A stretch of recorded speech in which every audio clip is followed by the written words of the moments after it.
Guys, welcome Team Danose Auto Repair Shop. Yan, ang gagawin natin dyan is home service rescue tayo sa tabi ng kalsada sa Aguinaldo Highway, mga katim.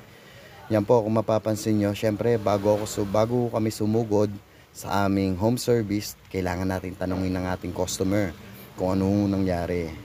Yan, tinanong ko si Sir, ano ba nangyari? Bakit kayo tumirik at hindi na umistart ang inyong sasakyan? Sabi naman niya, syempre, Sir, nagpapalit kami ng fuel pump filter. And then, tumatakbo na kami. Bigla na lang namatayan ang makina namin. Buti na lang, manual to, naitulak namin. Pero kahit matik naman, pwede na maitulak. Lagay nyo lang sa neutral position, itabi nyo, it's done. Tapos na agad yun. Ngayon, syempre, bumabiyahe na kami papunta dyan. Syempre, kailangan meron na akong mga pyesang dala. Ay, pyesa, tools pala. Syempre, gabi ngayon, mahirap kumuha ng pyesa. Ngayon, naisip ko, baka yung sa fuel pump niya, yung hose niya mismo, doon sa fuel pump motor, baka nahugot. Kaya ang ginawa ko, dahil gabi ngayon, mahirap ang pyesa, kumuha ko ng flat screw, martilyo, tapos kumuha na rin ako ng alambre. Siyempre, ang gagawin natin is i-rescue natin. May uwi lang doon sa bahay nila.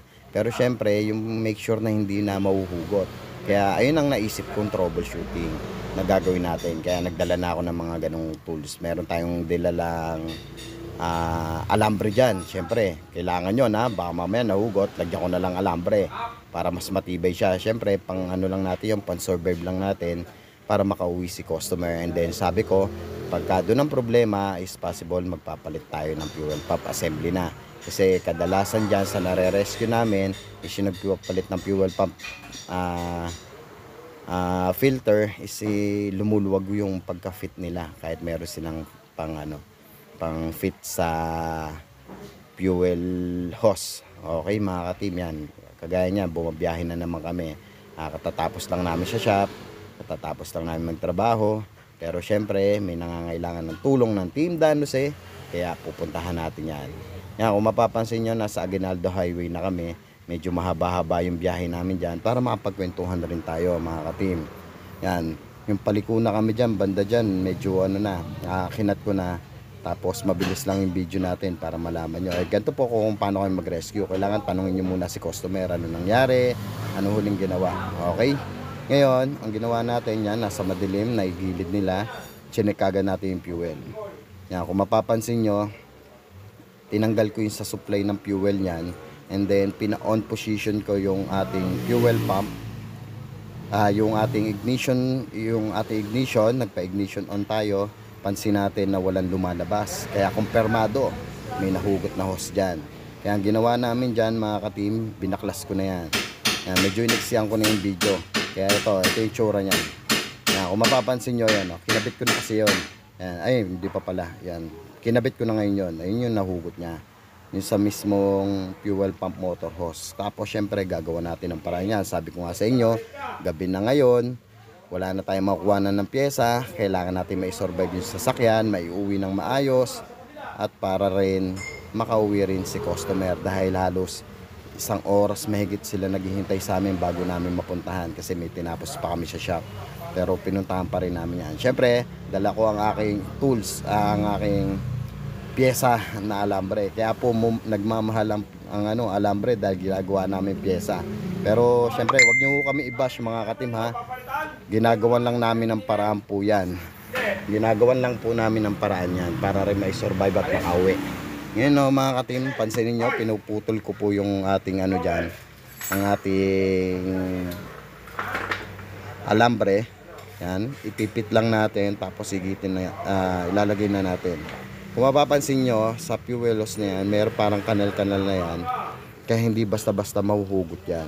Kung ilalagay nyo, kailangan mahigpit. Pero wag masyadong mahigpit kasi plastic lang po yan sa fuel pump motor. Baka madurog, is lalong hindi makauwi sila, sir. Ayan po, mga katim, ha. Kinakabit ko na po yan para hindi bumitaw. Siyempre, saktuhan nyo lang yung hose nyo. Tapos yung pag-ikot nyo, pag-ipit nyo, dapat saktong mahigpit lang. Huwag yung mahigpit, baka mag-crack. Lalong hindi makauwi sila, sir. Yan. Iniikot ko yan na dahan-dahan lang. na iniiwasan natin na maputol. Kasi pag naputol yan, possible yan, wala na. Sigurado ho yan, todas na tayo dyan. Yan, ikot na natin yan.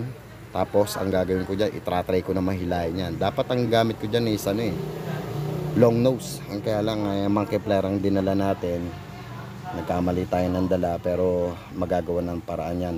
Magagawan ko ng paraan yan. Kung mapapansin nyo, inikot-ikot ko na yan, minekos-mekos ko na para mahigpitan ko. Syempre para hindi na bumitaw. Yan, inikot ko pa na isa. Sabi ko, okay na to, ayusin ko lang yung pagkagamit ko. Ngayon pagkatapos nyan, sabi ko, sir, pagka uwi nyo, syempre dalhin nyo rin sa shop, bili kayo ng fuel pump nyo, tapos dalhin nyo sa shop para labor lang ho kami. Wala naman hong problema kung labor lang ho kami. Yan o mga ka-team, hinila-hila ko pa yan, ayos. Ngayon ang ginawa mga ka-team, trinay kong hilahin yan na malakas. Okay naman siya, kaya binalik ko. Syempre bago natin ilagay yung lock nyan, magta-try muna tayo mag-ignition on para makita natin kung lalabas na yung fuel. Ayan, kinabit muna natin isang hose sa breather. Tapos kinabit natin yung socket. Tapos sabi ko, lagay nyo na yung negative battery para makapag-try tayo. Syempre papahigupin natin, titignan natin kung may lalabas doon sa supply.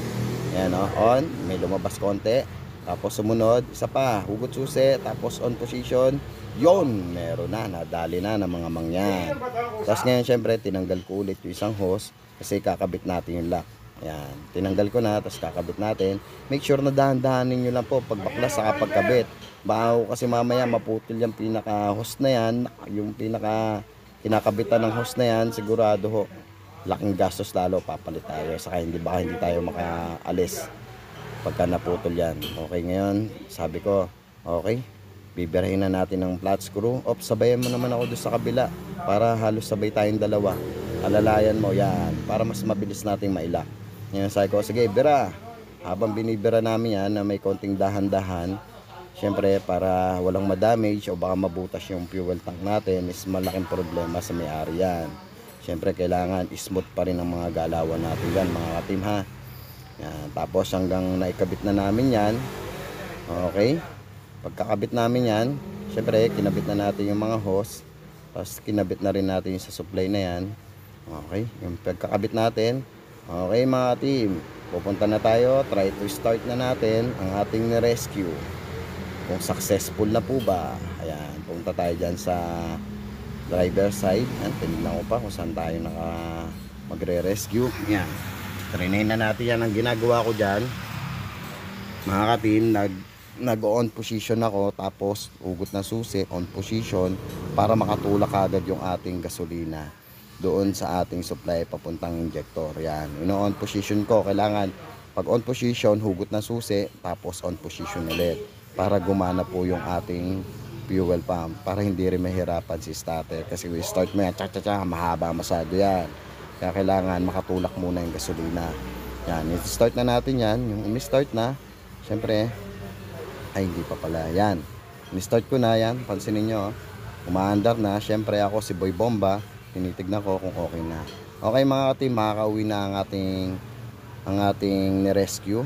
At maraming salamat mga ka-team sa oras nyo at sa konting panonood nyo ng aming video. Sana meron tayong natutunan kung paano dumiskate kahit walang pyesa. Ayan ang pinaka-importante sa atin mga ka-team ha. Tandaan nyo po, mas lamang po ang may alam. Okay, Team Dan Jose Auto Repair Shop, handa magbigay ng DIY tips. Paalam, goodbye.